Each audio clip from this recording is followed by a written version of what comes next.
Les fiches d'analyse et conduite des relations commerciales sont avec le PDUC les deux plus gros leviers pour engrainer des points facilement avant même le passage du diplôme. Je dirais même que l'ACRC et le PDUC sont la base de votre travail pendant ces 2 années. Personnellement, ayant obtenu 20 sur 20 à l'ACRC et 20 sur 20 au PDUC, j'avais calculé avant de passer les matières écrites que si j'arrivais à avoir 6 sur 20 dans chaque matière, j'obtiendrais mon BTS avec 10 pile poil. Donc quand vous avez bien bossé sur l'ACRC et le PDUC pendant les 2 années, vous êtes presque sûr d'avoir votre diplôme même si vous ratez vos écrits. Comment ça se présente? Le tout se fait pendant la première année. Les fiches ACRC sont au nombre de 5 plus 1, donc 6. Je m'explique, il y a 5 fiches à faire obligatoirement et une 6e qui est facultative. Je vous conseille vivement de faire la 6e car elle est très simple et très rapide. C'est en fait une fiche 3 bis. Et le fait de la faire montrera au jury que vous avez bossé dessus et que vous êtes motivé. Vous méritez donc une note meilleure car vous n'êtes pas cet élève banal qui fait seulement ce qu'on lui demande de faire et puis c'est tout. Vous avez donc 6 fiches à faire.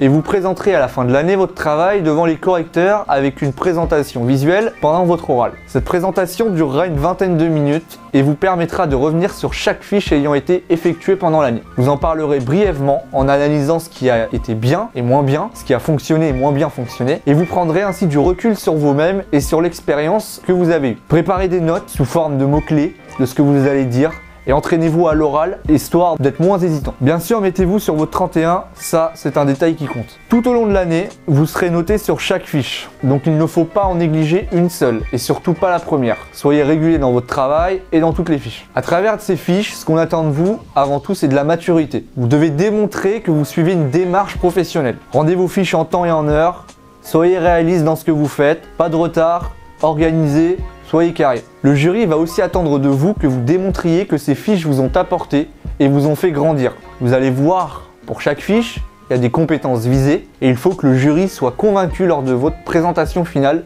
et que chacune de ces compétences paraisse comme étant acquise. Suivez notre méthodologie.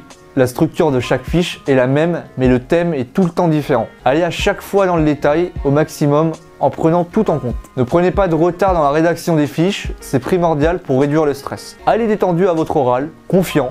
Si vous avez bossé toute l'année, il n'y a aucune raison de vous inquiéter. Aussi, collectez un maximum de documents sur votre lieu de travail pour alimenter les annexes de vos fiches. Car pour chaque fiche, vous devez avoir un PowerPoint qui vous sert de preuve et d'illustration de votre travail. Plus il y a de données dans votre présentation visuelle, mieux c'est. Enfin, pour votre présentation finale, utilisez un support visuel de présentation qui sort du lot. Ne faites pas un PowerPoint basique. Ce qu'on vous conseille, nous, c'est d'utiliser Prezi. C'est une application similaire à PowerPoint, c'est une alternative qui est disponible sur Internet et c'est surtout gratuit. Et ça vous permet de faire des présentations visuelles beaucoup plus vivantes et beaucoup plus attractives. Ça vous permettra de sortir directement du lot et d'être apprécié du jury. Vous pouvez aussi checker nos fiches ACRC et PDUC déjà réalisées pour vous inspirer ou pour vous assurer que vous n'êtes pas hors sujet. Étant donné qu'on a eu tous les deux 20 sur 20, vous êtes sûr de ne pas faire fausse route et de faire de hors sujet. C'est un travail qui n'est pas compliqué mais qui est de longue haleine. Il faut être endurant. Pour ça, amusez-vous quand vous les faites. Ne prenez pas ça comme une charge et comme quelque chose qui pourrait vous faire perdre du temps. Bon courage!